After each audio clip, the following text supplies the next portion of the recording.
back to the grind, guys. It is Monday, April 26th. So it's a day to have some pretzels. Pretzels were actually invented by monks. Did you know that? I had no idea. I thought that history of the pretzels was very interesting, where they actually crossed the dough to symbolize prayer because that was prevalent back in the 7th century.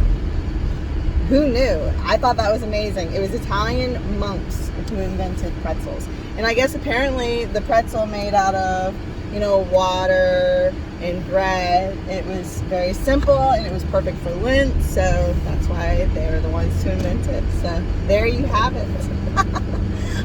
It's also dissertation day, and this is something that you have to do if you go for your doctorate degree. It's a lot of work. Only about half of doctorate students actually get their doctorate degree. It is a very difficult thing to do. A lot of dedication has to be put into that.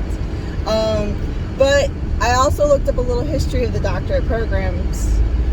Getting your doctorate hasn't always been around. So in the mid 12th century was the first doctorate degree recorded, and that was in Paris.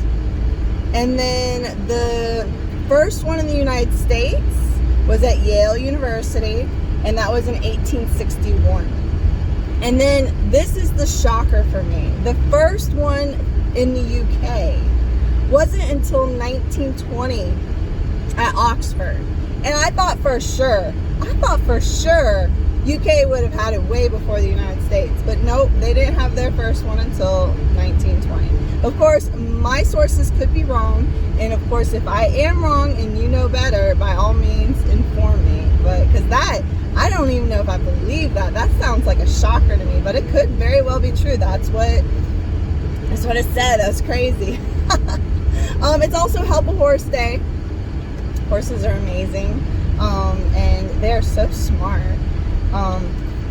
But yeah, Help a Horse Day. It's also a day for his name. It's a French name. It's Audubon. I think it's like Audubon. It might even be that way. But anyways, Audubon. His name was John James Audubon. And he was a French American who studied American birds and their habitats. And he led the charge in the 1800s for conservation. He was also an artist. But he wanted to preserve the habitats for the American birds to prevent them from going extinct, and making sure that we maintain a rich habitat for our birds to flourish. To prevent, we love our birds, like the bald eagles, the golden eagles, the sandhill cranes down here in Florida.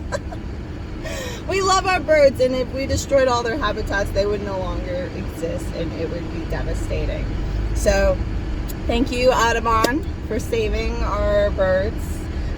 It's also, today's about the Ricter scale. Charles Ricter is the man who invented the Ricter scale. So it is, if you haven't heard of it before, it has to do with earthquakes, and it measures the vibrations of the earth. And those are called seismic waves. The first seismic waves were recorded in 1920, I believe. They were recorded in 1920. And then he came along and took that information and made the Richter scale so it could actually measure the magnitude of the earthquake, so they could keep track and actually provide a history. And that way they could start studying it, because you have to measure it before you can study it. That way you can compare and contrast historical events and figure out how much damage it creates, and so on and so forth. So definitely appreciate that, because our West Coast gets a lot of earthquakes, and that is something we definitely need to have more information, more knowledge about. Anyways, it's Monday, guys. I hope you guys start off the week right. For those of you who are with me and have finals this week, I hope you do good. Good luck, and have a great day. Bye, guys.